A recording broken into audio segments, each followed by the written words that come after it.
Hi guys, this is Krish the Urban Naxal, and I'm giving you a very quick update about what happened in court yesterday, which is 26th October. We had a court hearing for the reply to the plaints. The plaint is the initial, so to speak, complaint given by Runwal, alleging defamation and so on, and of course seeking reliefs in the form of injunctions. Injunctions are like stay orders, as I explained earlier. It is basically to bring a kind of a temporary or permanent stay on the videos we are making regarding Runwal, and it basically prevents not only the three defendants from speaking out, but effectively even prevents other defendants, other people from speaking out, because if injunctions are passed against the three defendants, Acharya, Alvin and Rajendra, who have made videos on my channel, then it kind of becomes a precedent for other people also who might want to make a video, whether it is on my channel or whether it's on any channel. It becomes a precedent, because then the court will say, okay, it is more of the same thing. It is just like their case, and just like their case, there should be an injunction against them making videos. So what happens is, basically this turns into a blanket ban on making videos, airing grievances about Runwal, specifically Runwal, my city, but then it can be also extended to other projects of Runwal very easily, because that is the way the plaint is structured. Anyway, so we had to give a reply to the plaint. Now guys, this is again a little bit technical.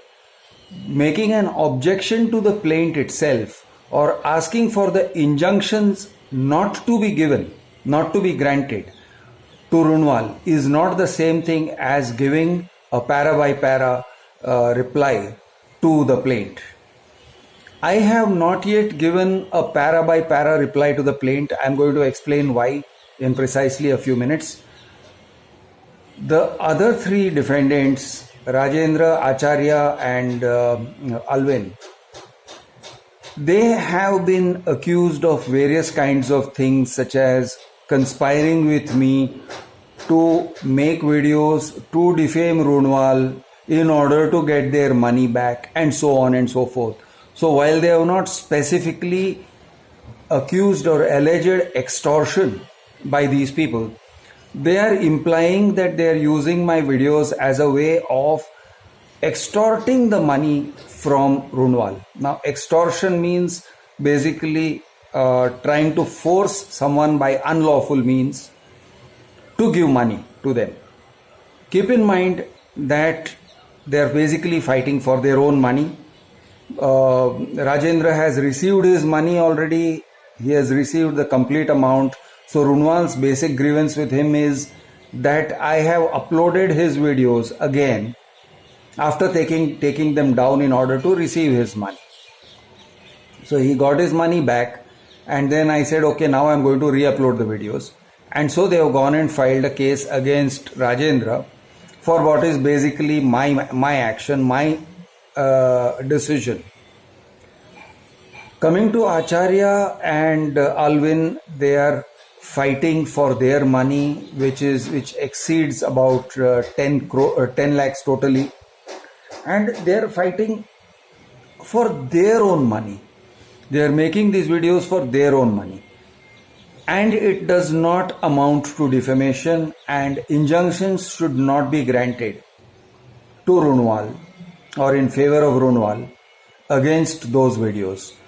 This is what they had to say in their para by para reply.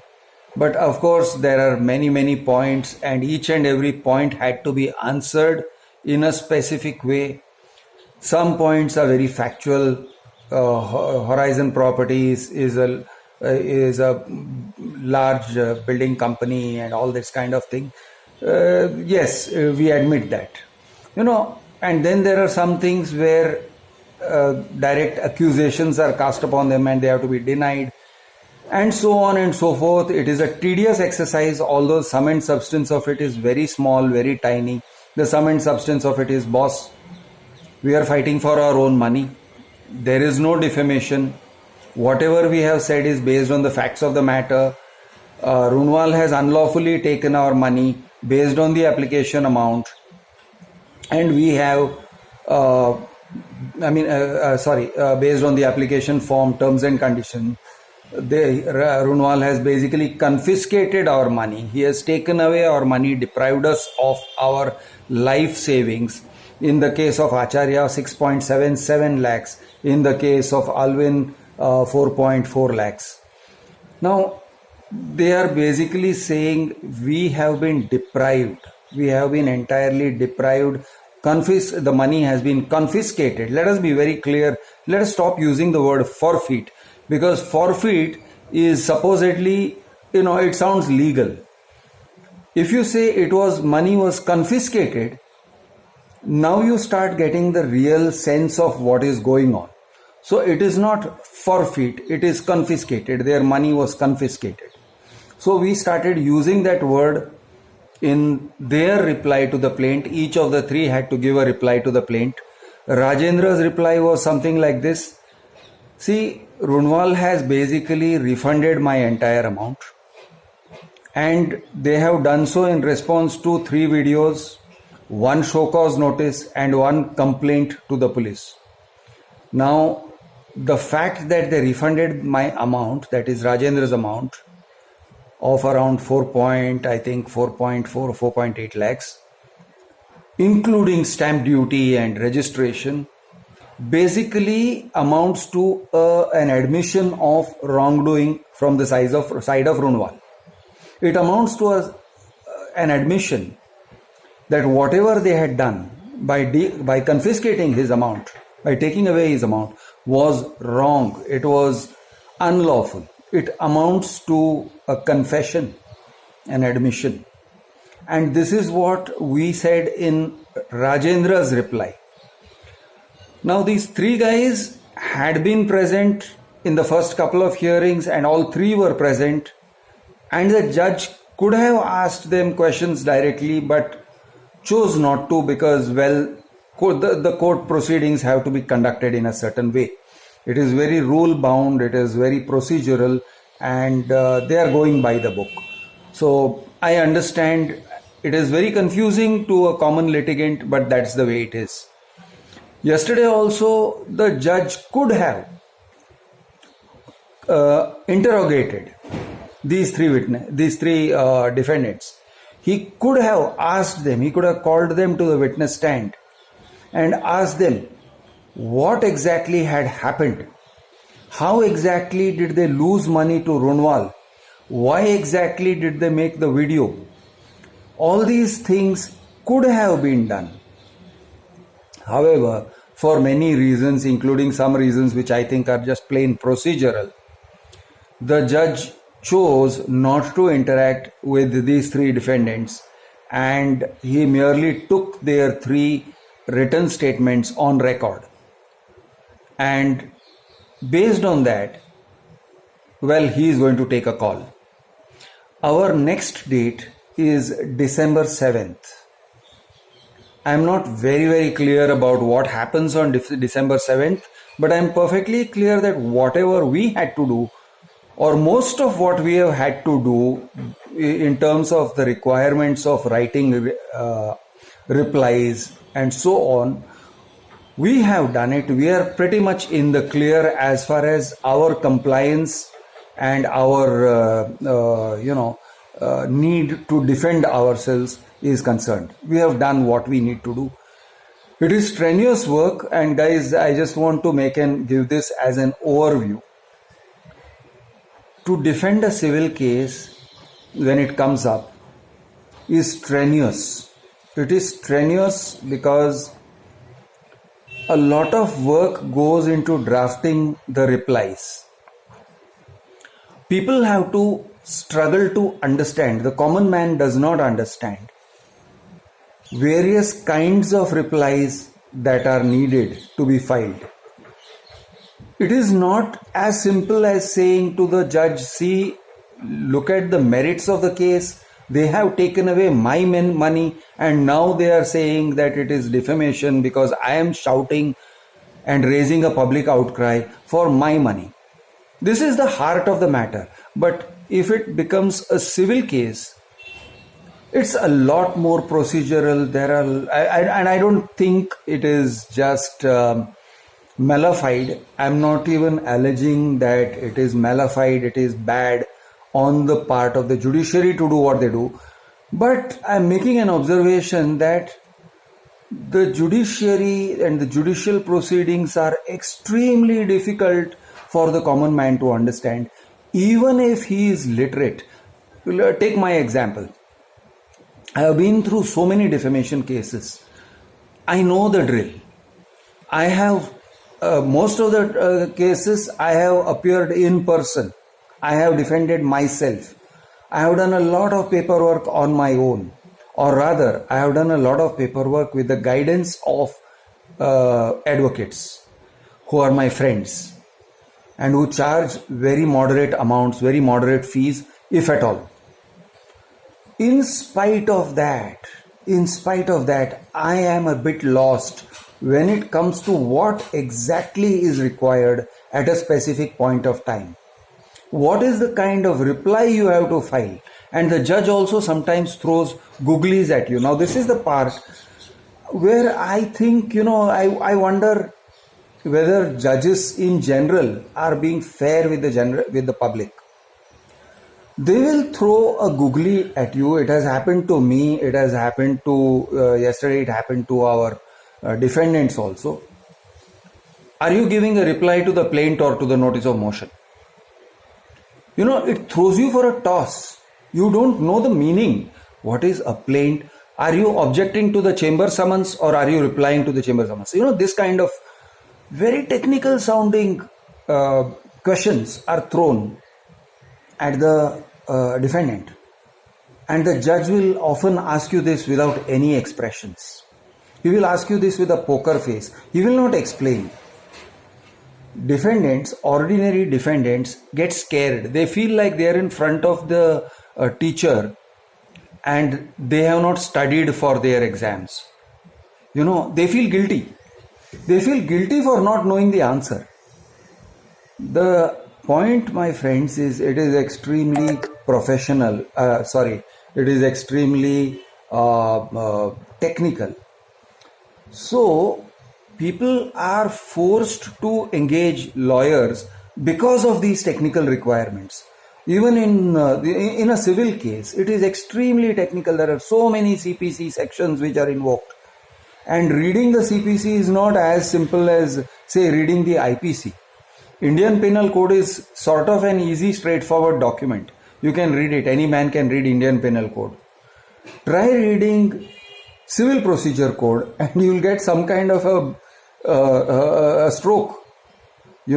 So it is very complicated. And what is the difference between a notice of motion and a chamber summons? And is the suit the same thing as a plaint, or is the suit something different from a plaint? Are you replying to the notice of motion? Are you objecting to the notice of motion? Might not be the same thing.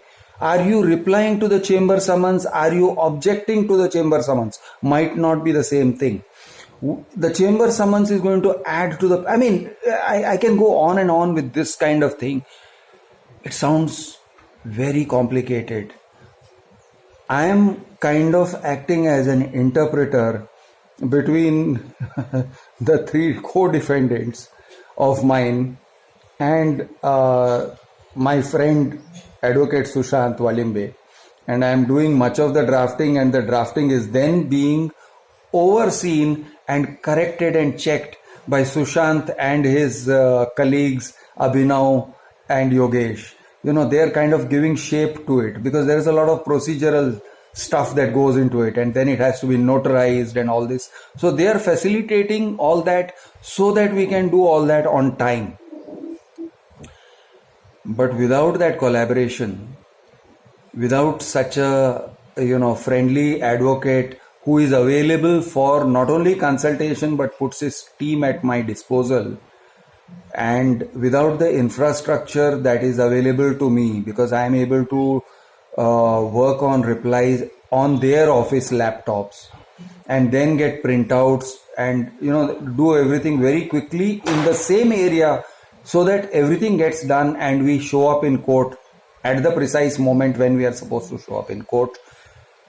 If this were not possible, then I dare say that the outcome of this entire defamation suit would have been very, very different.